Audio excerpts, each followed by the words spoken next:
de la foi. Le mot de foi de la Sainte Écriture a plusieurs significations. Ici, nous le prenons pour cette vertu par laquelle nous donnons un assentiment plein et entier aux vérités révélées de Dieu. Personne ne peut raisonnablement douter que cette foi dont nous parlons ne soit nécessaire pour le salut, car il est écrit « Sans la foi, il est impossible de plaire à Dieu ». En effet, la fin dernière de l'homme, c'est-à-dire le bonheur auquel il doit tendre, est beaucoup trop élevée pour qu'il puisse la découvrir par les seules lumières de son esprit.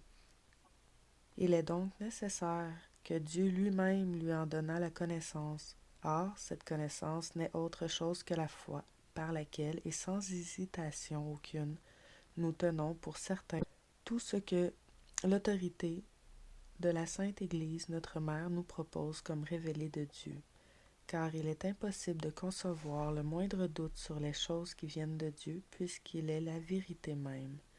De là, il est facile de comprendre combien la foi que nous avons en Dieu est différente de celle que nous accordons au témoignage des historiens qui nous racontent des faits purement naturels. Mais si la foi admet des degrés divers en étendue et en excellence, comme il paraît dans ces passages de l'Écriture, « Homme de peu de foi, pourquoi avez-vous douté? Votre foi est grande. Augmentez en nous la foi. La foi sans les œuvres est une foi morte. La foi qui opère par la charité. Elle ne reconnaît aucune diversité d'espèces et la même définition convient parfaitement à tous les degrés qu'elle peut avoir.